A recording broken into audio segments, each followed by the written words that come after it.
what I've found is that while we're tempted to quit quite often, and we're beat down by the world, by all kinds of things, blindsided, let down by people, who knows what, when we start to really think about it and do the math, unless we are certain that this is an exit and needs to be quitted, tie goes to the runner. So here I am 27 years in after 1,000 different tough parts with no moment compelling enough to actually make it clear that I should quit. By not quitting, I get to run a company that's worth $1 billion and provides jobs to thousands of people and has an opportunity to build a brand that can be here for 100 years. That honestly came from just not taking one of those escape hatches. There's great power in, fortitude, stamina, tenacity, all those things.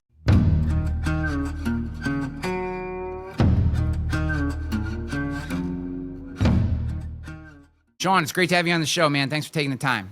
Great to be here. So, dude, can you give me the 10-cent tour real quick on you getting to your business, your kind of career to where we are today? There are a lot of things that I want to talk to you about what's going on with your business, with the economy, with the space, what you're dealing with, decisions you have to make. But kind of catch us up real quick on your journey. Yeah, look, Lovesac. I'm 27 years into a company that I started when I was in college as a side hustle to be funny, making giant beanbags for people who liked it.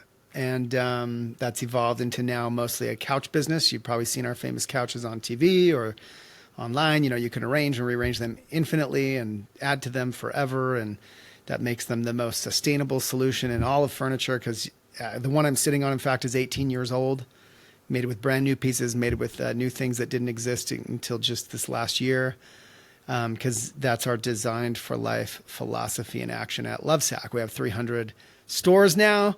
I opened a store right out of college, and it's grown into this business that's publicly traded on NASDAQ at about 700 million in sales and continues to grow and expand. So 27 years ago, you decide to create beanbags. Now, a lot of people, when they think college entrepreneur, they immediately go to Silicon Valley, right? Sure. You decided to go retail product. What was, where did that entrepreneurial spirit come from in general? And then why beanbags outside of they're comfortable and a lot of people sit on them in college? Yeah, so I don't even think of it as an entrepreneurial spirit. I think of it as my impulsive self having a dumb idea while watching The Price is Right 10 days out of high school. Like, how funny would it be to make a beanbag like this big, like me to the TV, the whole floor? And I turned off the TV, drove down to Joann's Fabrics, bought some, vinyl, pleather, brought it back home because that's what you make beanbags out of. Cut it out like figure eights, sewed it up, jammed my mom's sewing machine. My neighbor finished it for me, put a zipper in it. I started stuffing it with beanbag beads from Michael's. Couldn't even possibly buy enough. So cut up everything soft I could find in my home, blankets, packing peanuts. But it was the foam mattresses, like camping mattresses, with a bungee cord around them in the basement that you take camping. Yeah. Cut those up on a paper cutter in the basement. And that made this thing really squishy, like a giant pillow that would just eat you when you jump on it. And so everywhere I took this thing 3 weeks later, when I had it stuffed, everyone loved it and wanted one. And I actually put off making them for 3 years until my neighbor finally just kept bugging me. And if I'm going to make you one, I'm going to sell it to you. If I'm going to sell it to you, I need a business. I need a name: Love, Peace, Hate, War, Hippie, Beanbag, Love Bag, Love Sack. That's cool. Paid $25 at the Utah State Tax Commission to start a little business. And it was my side hustle in college. I call it my side hustle because I was paying my way through school as a waiter. This business never made any money. Like any new business, it just ate my money. It just, the shredder would break, have to fix it. The van would break, have to fix it, need more fabric. And so by the end of school, I wanted out. We gave it one last shot, got discovered at a trade show, took a big order, built a factory. Eventually, no retail stores would have us. So to keep the factory going, we opened our own store. And now, fast forward today, we have 300, 2,000 employees, and we make all kinds of stuff. We still make sacks, but we've branched into other things that have gotten bigger. How did you know how to do that? Like, I've had a lot of ideas, and usually it stops at like, well, I have no idea how to do that thing. Yeah. So I'm not going to pursue that. But I did you appreciate know how to sew? Were you in that space, or this was just it's a challenge in front of me and I'm going to go figure it out? I knew how to sew from my 7th grade home ec class. I made some slippers and, some shorts or something. So I wrote this book, Let Me Save You 25 Years. I have a podcast as well, Let Me Save You 25 Years, where I talk to successful people about each episode is a little different. I talk to them about Shawnism. So I talk to them about these little lessons I've learned along the way, and we go right in on that versus a typical interview. And I mention that because the first Shawnism in my book, and there's 25 of them in the book, is just do something. So I love what you said. Right? We all have these ideas. Everyone does. I think everyone is an entrepreneur at heart to a degree. We're all creative people. People are creative. We're made in the image of God, the great creator. Like, we are creative. And the difference, I think, between any entrepreneur, as it were, and entrepreneur is the doing. So look, I got off the couch. I bought some fabric. I couldn't sew it up. Actually, I had to get my neighbor to finish it for, you know what I mean? So first Shawnism, just do anything, do something. Second Shawnism, just do the next thing. As an example, in the book, I once I could afford any help, I hired a kid part-time to shred foam and stuff sacks for me, while I waited tables for real money, whatever. And he quickly cut the end of his finger off with a knife, because we had to use knives to cut up this foam, and went to the hospital, got it stitched up, and I quickly got a call from the Utah State OSHA whatever, and I discovered a thing called workers' comp insurance. I didn't know anything about workers' comp insurance, but I learned pretty quick, and it wasn't the end of the world. I had to pay a fine, and it was, whatever. And look, today I am the CEO of a public company. I've been a CEO on NASDAQ for 7-8 years. I've learned a lot doing that.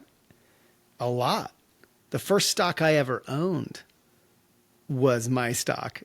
Really? Outside of like a 401k. You know what I mean? Yeah. And now I meet with Wall Street analysts and investors. Last weekend I was with Larry Fink of all, and I'm only saying that because you can do anything and go anywhere if you're willing to take the risk and do things and just keep doing the next thing, and it actually will work out just fine. So in that vein, I see a lot of people talk about the sacrifice that it takes to be successful. All of our sacrifices are different. What we choose to sacrifice, what we're willing to sacrifice for success or for the thing that we want. I don't necessarily need to know what your sacrifices are, but a lot of people are unwilling to make that trade-off. How did you get past, or did you even have the fear of those sacrifices? Like looking at it going, I can't do X. Like I'm assuming if you're building Lovesac on the side as your side quest and you're waiting tables and you're also in school, right? There are things that you couldn't do that others who didn't have a job waiting tables and a side quest, that they got to do. And you made that trade-off, obviously. I mean, you're sitting here today. How did you get past those trade-offs? How did you do that value calculation in your head? How were you able to say, I'm willing to play this long game for this thing that has zero guarantees, right? I know you said at a certain point you were kind of at that do or die moment, but like most people give up before that moment even, right? Yeah. They start to hit a point and they go, all my friends are going out this Saturday. I deserve it. I'm going to go out. Or all my friends are, they watch this show on Tuesday nights. I'll just take tonight off even though I, have this thing I'm working on, and I'm just going to watch that show and have a glass of wine or whatever. But you were able to push through a lot of that. And I'm sure not perfect, but you obviously were. How do you deal with that cost-benefit analysis of the sacrifices you have to make versus getting what you actually want out of life? It's a great question. I share some of these moments in my book. The subtitle for the book is Mistakes, Miracles, and Lessons from the Lovesac Story. And I share a few of these moments where I did give up. In fact, I think I have probably quit in my mind or thought about quitting 1,000 times, including probably last week. When I say that, because we would be foolish not to pay attention to our life, to the landscape, to the world, to our finances, and be trying to make the best decisions for ourselves. But, you know, I think one of the best pieces of advice I can give anyone is when it comes to quitting, let's just go there broadly. The tie should always go to the runner. So, you know, we weigh these things and there's no way to really do the math because things are just not equal. Like the math on taking it off because I deserve this. Obviously self-care matters and we got to keep ourselves in good spirits so that we can go back and do the work the next. But there's no real math on that. There's only good judgment, and there's only judgment in the moment. And sometimes we sort of get it right and sometimes we sort of get it wrong. But that's why you're paid the big bucks, is because you can exercise judgment, moment to moment, minute to minute, strategy to strategy, year to year, decade to decade. So what I've found is that while we're tempted to quit quite often and we're beat down by the world, by all kinds of things, blindsided, let down by people, who knows what, when we start to really think about it and do the math, unless we are certain that this is an exit and needs to be quitted, tie goes to the runner. So here I am 27 years in after 1,000 different tough parts with no moment compelling enough to actually make it clear that I should quit.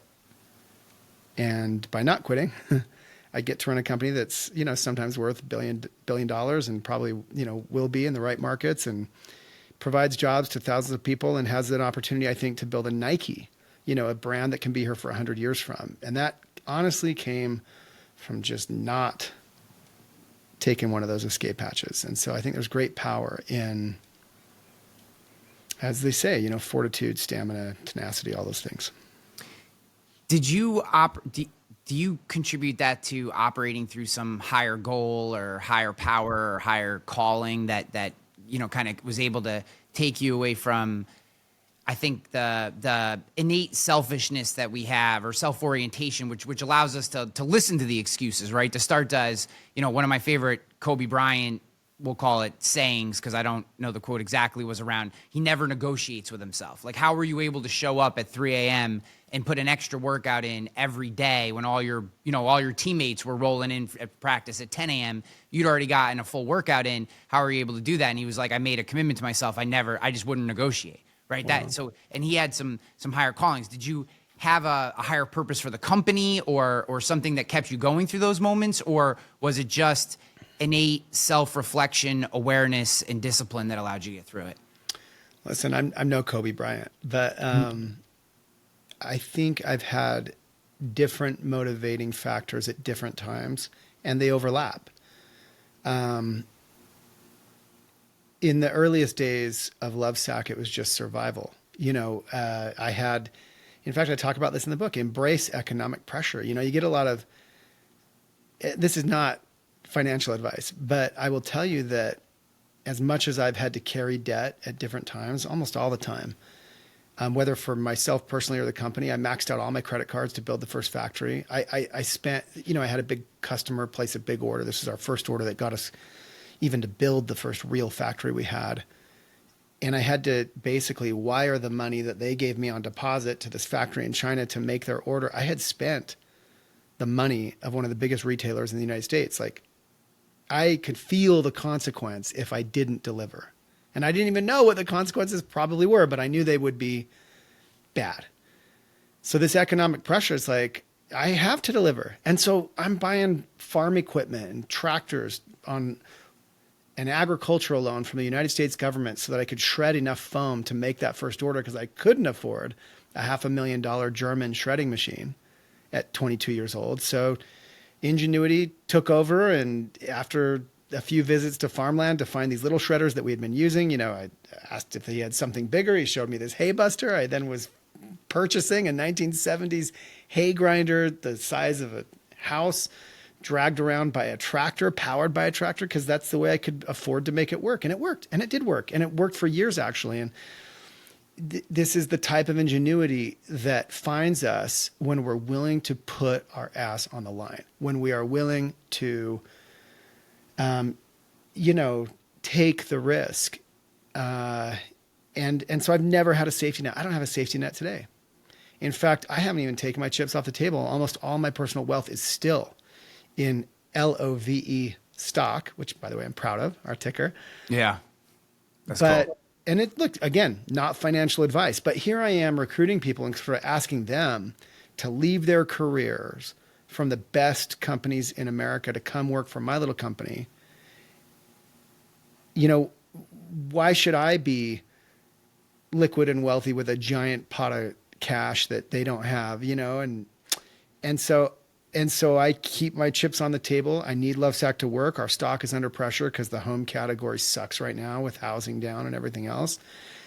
And I am cool as a cucumber. Why? Because I've got such a good team. And so you've navigate through tough times, and I've lived through every kind of tough time. That's the value. The cool thing, and that's led me to this. You asked me if I had a higher purpose. Yeah. Today at Lovesac, we have a higher purpose. Our stated purpose as a company has evolved to this. We will inspire humankind to buy better stuff so they can buy less stuff. And this chair that I'm sitting on is the example, right? Like it's 18 years old. You wouldn't know that. It has brand new. In fact, I just put a new cover on it today. It's on its 10th set of covers, and it can be mated with, again, brand new pieces and all these other things. That's our product in action. We weren't born with that. I made a big beanbag because I thought it was funny. People liked it. But we did make them very well. It turns out even some of those ones I sold in college are still alive and kicking today. That gave us a point of view on how to do it with couches and shrink them down for shipping, which was really crucial in the early 2000s for the internet and everything else in our tiny stores. And it's led to this place where we operate some of the most productive retail in retail, forget furniture, and make these cool products that can be with you the rest of your life, and has given us now this purpose that I just told you about, which allows me to employ 2,000 people and growing to do it, which, listen, that's a commitment. So it may not be the debt that's driving me anymore, but man, I don't want to let all those people down. We have this beautiful thing that we're doing. It'll lead us to, and I think on the back of all of that, we can build a brand that's here for 100 years. And even 27 years in, look, it hurt, but it didn't hurt that bad. I could probably do it again. So that's my point of view. And when you have that kind of point of view, a year that sucks, 2, 3, 4 years that suck now since COVID. Okay. We'll just keep grinding. And we're doing fine. We're profitable. We're making money, all these things, but it's a very hard landscape to operate in. But that's the strength that comes, and it can only come with time and experience. Yeah, I love that you say that you do it again. I get frustrated when I listen to a podcast or business show, and there'll be a entrepreneur or a former entrepreneur, someone who's made it in their career, and they'll ask them the question, would you do it again? And then it's, oh no, if I knew how hard it was be, I wouldn't do it again. Ha ha ha, as they're like Scrooge McDucking into their billions, And not saying I'm not inferring in any way that that's what you're doing, but I always find that to be disingenuous, because you wouldn't be the person you are today. You wouldn't have the insights that you have. You wouldn't be on this television show or whatever. You wouldn't have the company. You wouldn't have the houses if you didn't go through that. So you're telling me you would trade all of that and not do it again? That's what you're saying? Like, you actually hate where you are? And maybe that's true, maybe to a certain extent, but I find that to be very disingenuous, because I think that they would go through it again, as you said, even despite the pain and the pressure and the frustration and the letdowns. And because with all those things, right, like with all those valleys come the peaks. You get these peaks too, where you launch your first couch section, or you come up with you hit some number in terms of total beanbags sold at the beginning, or whatever, right? You make a list, you launch on the NASDAQ. Like, you wouldn't get those peaks if you didn't deal with the valleys. And I find it very disingenuous when that story is, well, I wouldn't, it was so hard, I wouldn't do it again. Well, and for me, two things. When I say I'll do it again, I mean, it's taken me 27 years to get to the point where I have something big enough to matter, and the momentum behind a brand name, which can only come with time, really, to have a shot at building a Nike and Apple out of Lovesac. And listen, for anyone listening, it probably sounds ridiculous. You'll see. Give me another decade or so. And that's what I mean when I'll do it again. I'll do another 27 if that's what it takes. And sometimes, that feels odd because I have so many friends who've built and sold 3 companies or 10 companies or whatever. And look, that's their story, and it's great. And it's great for them. But what my point is, what motivates me has changed. In the beginning, I was just trying to survive. That was motivational. Then I was trying to make a bunch of money. And it's not to say that that's even happened exactly. I haven't exited like that. And I've made plenty of money along the way, but I'm not whining about it. My point, though, is that, like, look, you don't need very much money to just live an awesome life. Like, none of these crazy things, yachts and private jets, are necessary. They're just not even remotely necessary. In fact, a lot of it leads to a lot of angst and heart. I know plenty of billionaires and 100 millionaires. I know them personally. And I think a lot of them some of them might trade places with me to be on my first wife with kids that I know and love and hang out with and whatever. And so maybe maybe I could have gotten richer faster. Maybe I could have made better decisions. Who knows what? But along the way, I'm now just motivated, not even by the money, but by the chance to build something that really matters, the chance to build something that does get to employ thousands of people inside of a culture that is good. And then that affects their families. And, to me, like, this is highly interesting, highly difficult, and highly motivating. And that's what I've evolved to. But I only get the chance to have this point of view because I stuck it out through periods of time where we had no stated purpose. We had no, core values that we lived up. We were just trying to keep going. And that's okay. That's what I'm trying to articulate, is like, for people out there that, you look at businesses like mine that are further along or whatever, you hear these stories, or you hear about the entrepreneur that, was a billionaire after three years. You'll hear those stories because they're remarkable. Of course, people are going to talk about them. But for every one of those, there's 10,000 others like you or like me who are somewhere on a timeline that looks nothing like that.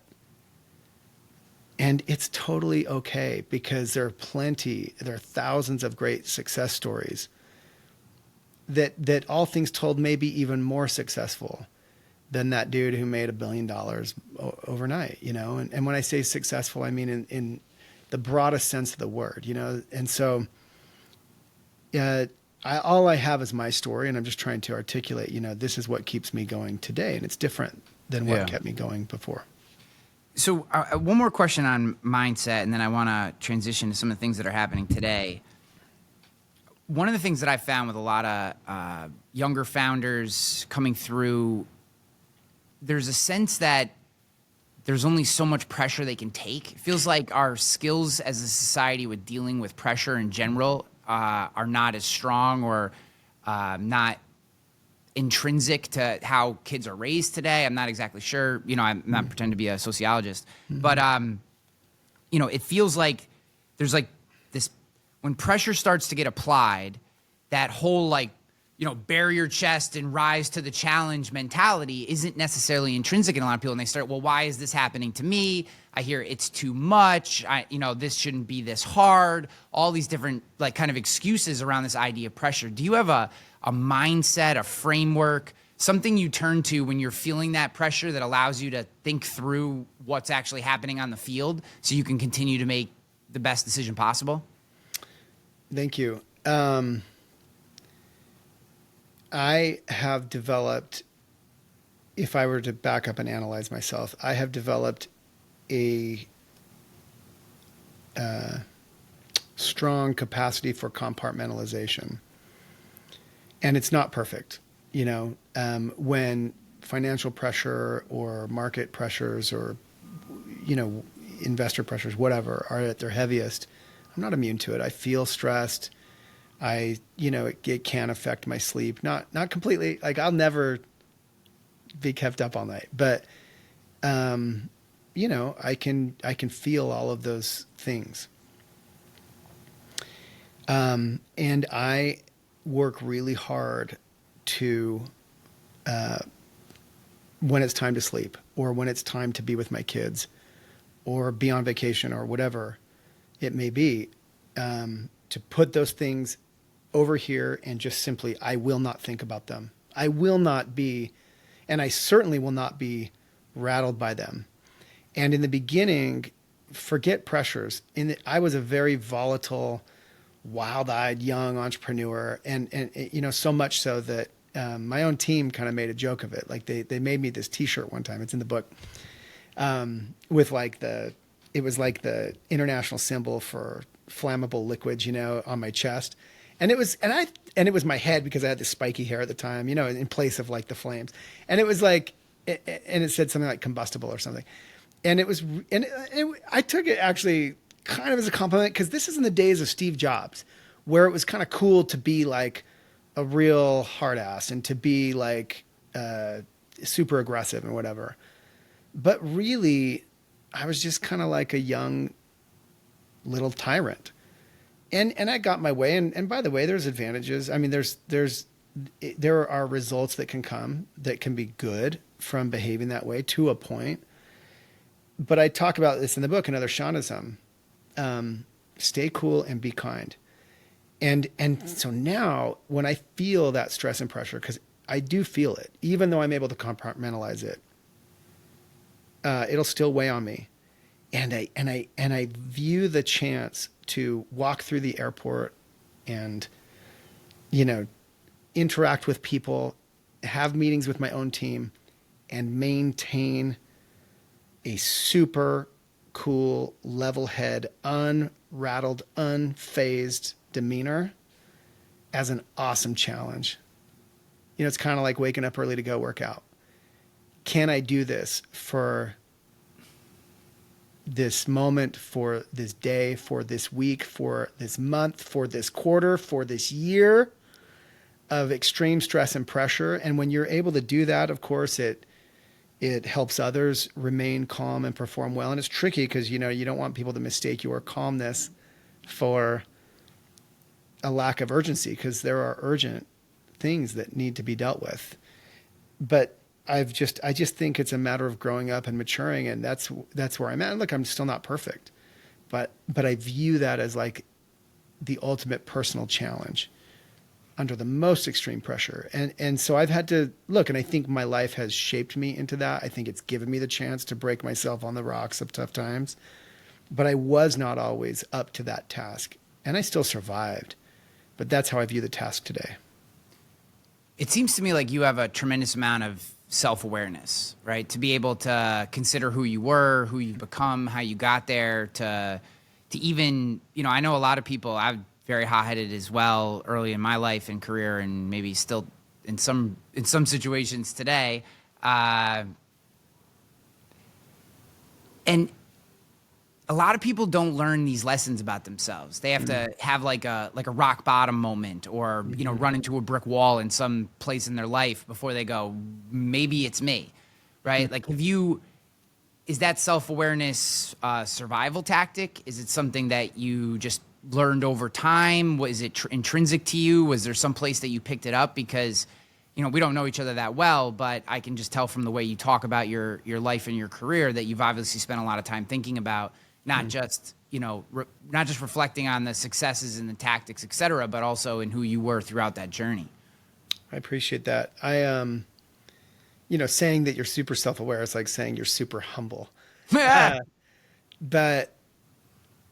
I read a book early on called Emotional Intelligence by Daniel Goleman that had come out, in the time I was coming up. And thankfully I was always a reader. Like somehow I got it from my dad. He was like a ridiculous reader, 6 books at a time, all the time.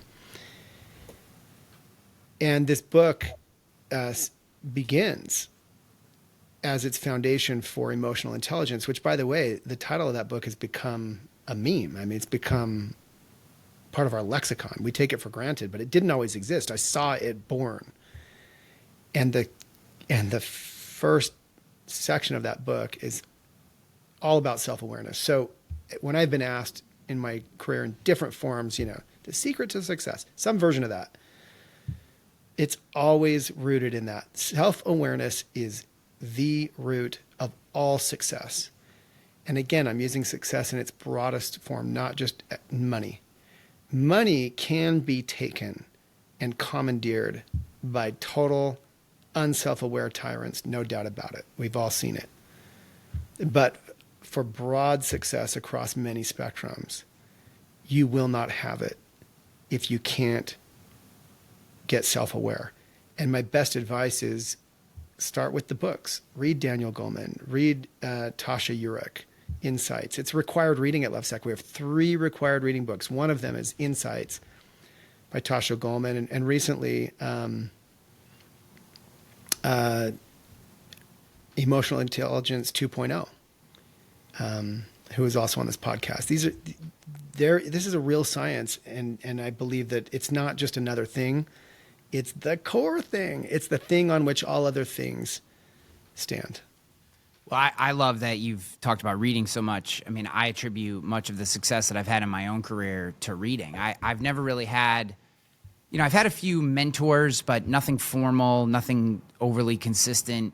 And I wasn't raised by parents who really knew anything about business. My mom's been a receptionist for 40 years at the same company, and my dad was a laborer on the railroad until he retired. Their entire, theirs was just put your head down, work, try not to get into trouble, work for the big company. That was their best advice. And the day that I came home and said I was going to college, their response was good.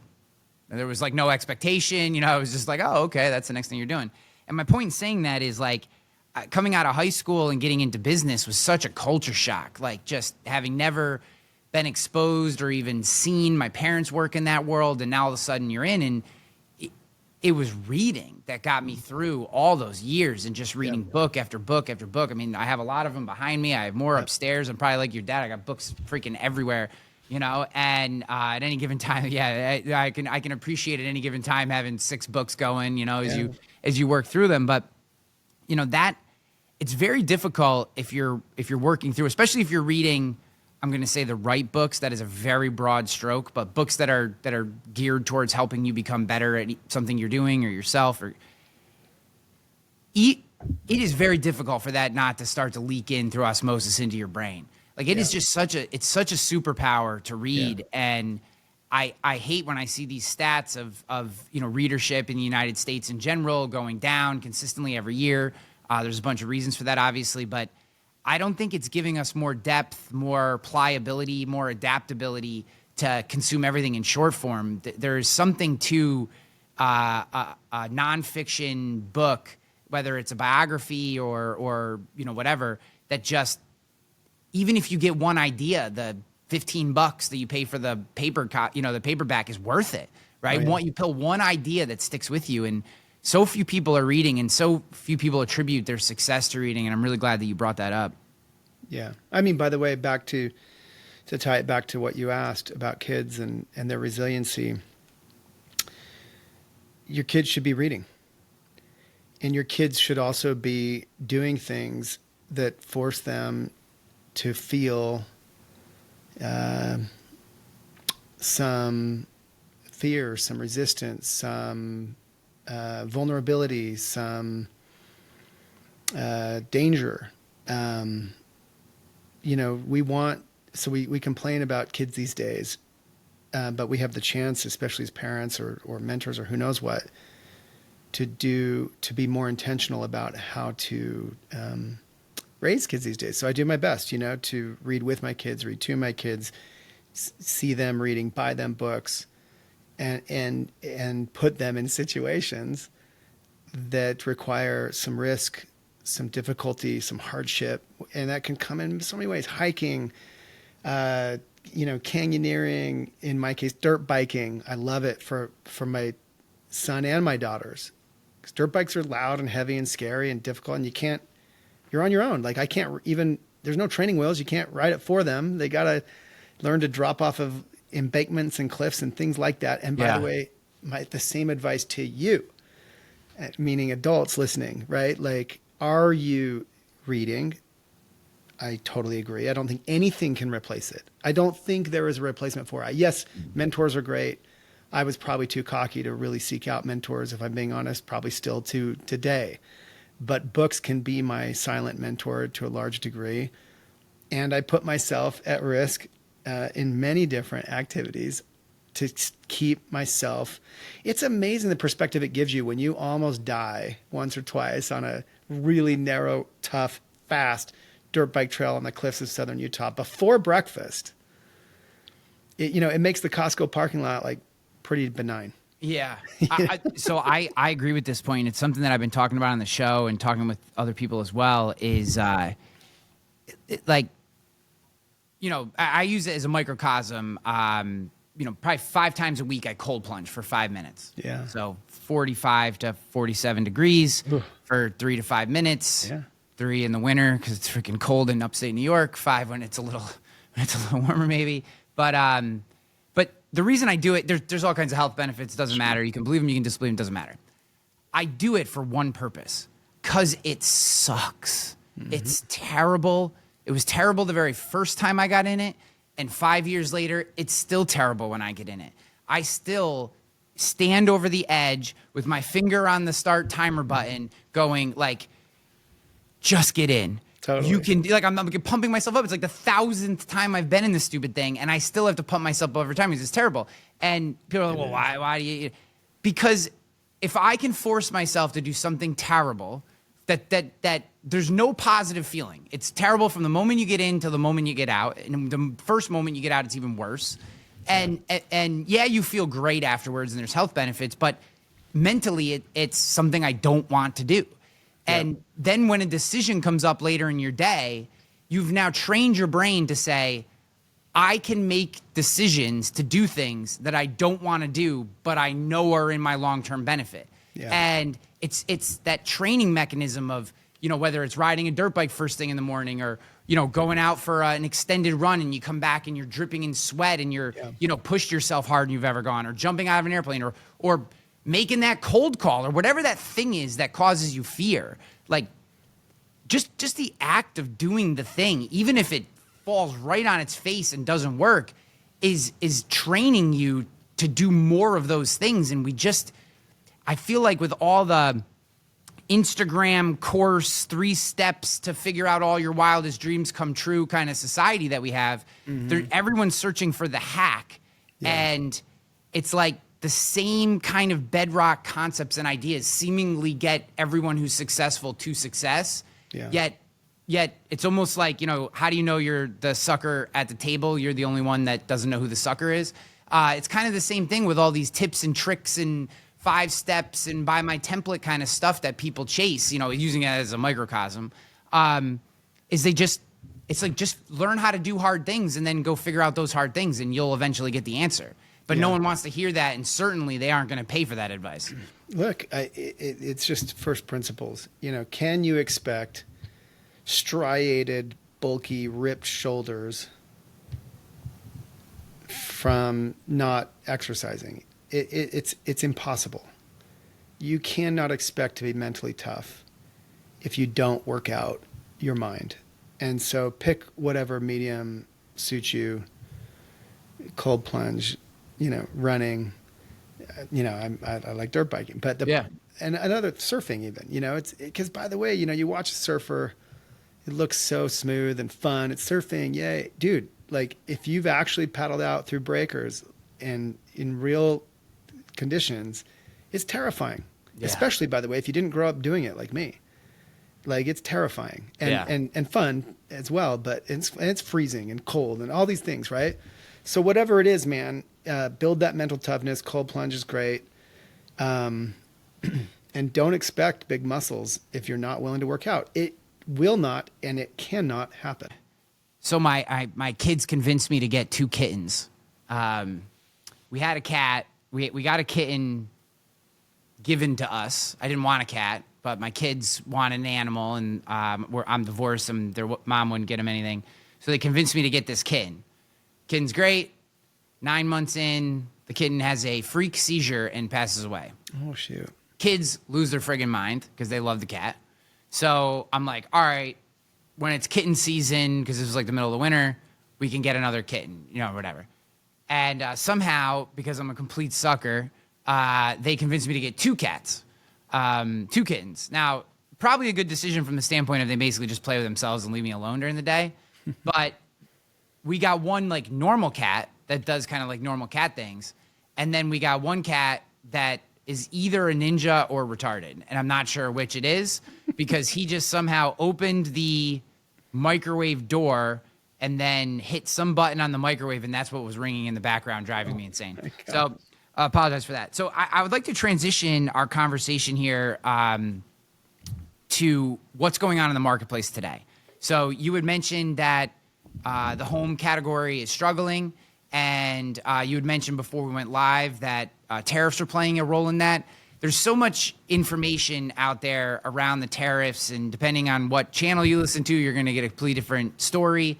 I'm very interested in, for someone who's dealing with it every single day, what does the reality on the ground look like for you? What are you dealing with, and kind of how are you navigating this, next challenge in your business? Yeah, look,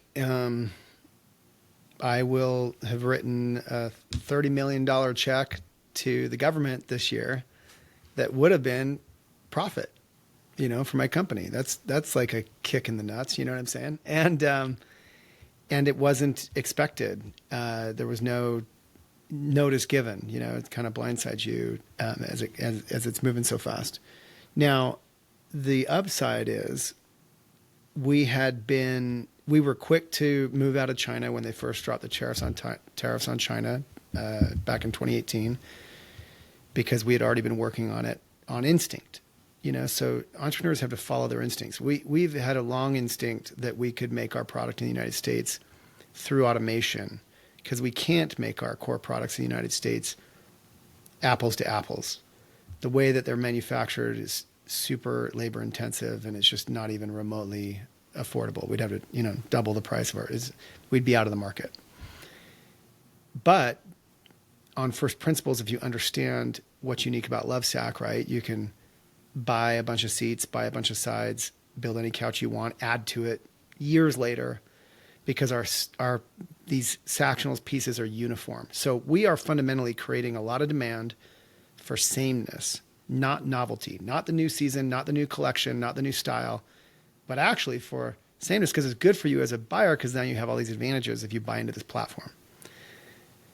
Well, with that kind of platform and the success that we've had and the volume that we have overall, we should be able to automate that more successfully than anyone else that we compete with. And we've known this for a long time, but it's just so cheap and easy to do overseas in the current dynamics that have been created by the globalist system. These tariffs have just kind of kicked us out of the nest and forced us to fly and do what we've always believed we could do, but never really bothered to do, because it wasn't a burning platform, and there's plenty of other things to worry about as a business. So finally, we just announced, we'll be able to onshore most of our product by the end of next year and starting in the middle of next year. But it's only because we started working on this on instinct a long time ago, researching new materials, researching new manufacturing methods, robotics, all of these things. And it's going to come to bear very quickly. And I think Lovesac is going to be on the right side of history and going to be a leader there. And regardless of, even if tariffs went away, we can do it on a cost neutral basis. So in our world, this is pretty remarkable. But what's, I think, even more interesting is not that we're doing it and that we're onshoring and we'll be a leader in a lot of respects, but that we've created a system that really goes against the grain of all the stuff we buy generally. Like most of the stuff you buy, like your iPhone, like you don't really need a new iPhone. They've convinced you do. And by the way, they've even more dastardly made it so you do. We all know, like even my own son, very quickly at age 14, Dad, don't update your phone. Mine sucks now. He's experiencing this, and it's no one told him. This is a real phenomenon. And the crazy thing is, we let it happen. We're like lambs to the slaughter. Just keep walking. You know what I mean? Toward the death of the earth. They'll extract more resources to build this thing again and give you back the same thing you practically already had. You and I could imagine what the Lovesac version of this looks like. The built to last, designed to evolve version, maybe with a camera that could be swapped with battery. These things are not rocket science to think of, but we both know, you and I both know, they'll never do that. The business is too good. And because of that, they've never really been forced to innovate in places they could have cured cancer by now. They have hundreds of billions in cash. Apple does. They could have solved traffic. They could have done something instead of giving me better emojis. AI emojis now. And so, look, I'm trying to build a brand that is very different on principles that are very different, not just from furniture, but from all stuff. We're trying to create demand for sameness, not newness only. And we still need newness to drive the business in lots of different ways. So I'm really proud of what we're doing at Lovesac. We call this philosophy, this design for life philosophy. It's very unique to Lovesac. And ultimately the result is sustainability. And I don't need to be a tree hugger and preach to you about, climate change to do the things that are good things. Like I forget the politics of it. I think that being, for instance, making stuff closer to the end user, shipped over shorter distances, is a good thing no matter what. Because right now I'm chopping down trees in Canada to get them to Vietnam, to use probably coal-powered electricity to turn them into furniture, to then diesel fuel them back to Long Beach, to then rail them to Chicago, to then FedEx them to your house. And by the way, almost everything you own in your life came to you that way. You tell me that makes a lot of sense.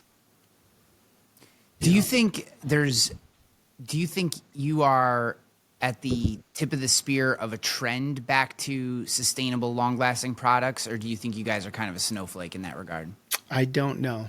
I would love to believe that we are the tip of the spear, and I would love to believe that people will put their money where their mouth is, because, our products are not cheap, because to build something that lasts a lifetime is not cheap. So we'll never be selling cheap couches or cheap anything, fill in the blank. We are winning. We have the best selling sectional in the United States of America by the numbers. So we're not losing, and we're being emulated in many respects. And I think ultimately, if we can convince people to think this way and have this great experience with the products they buy, they might start thinking differently about the other stuff they buy.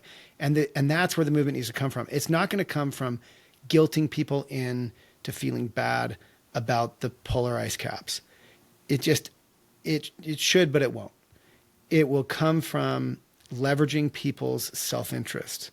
So they're doing the right thing for themselves because it's better. It's better for them. Like buying one of my couches, if they understand it, ultimately saves them money, saves them time, saves them headache. Their dog can puke on it, peel the cover off, wash it. Your cat can destroy one arm. One cover to one arm, the whole thing's new again. But that's a mouthful. That's a lot of stuff to try and tell someone in a 15-second ad that also needs to look pretty so that their spouse will accept it into their home. So it's a very high bar. It's very difficult what we're doing. But if we can do it at scale, it will then be emulated. And I think the movement can be both pushed and pulled by people wanting better stuff. And so to me, we come full circle back to why am I still here? Why am I still interested in doing this after 27 years in? It's because, man, like, I'd love to make money doing it, all this stuff. We need to make money doing it. But like, if I can do something like what I just explained to you, that will have been a life well lived. And it can move the needle. And to me, that's highly motivating. Yeah. I hope you're right, man. I had an experience the other day. I have a Chevy Tahoe. It's a 2019, so it's 6 years, going on 7 years old. Runs great. It's got 8,000 miles. I love it to death. I have kids in sports, so they can beat the shit out of it, and I don't care. Yeah. I can truck teammates around. And I had someone the other day go, because there's a couple dings in it, 6 years old, you know?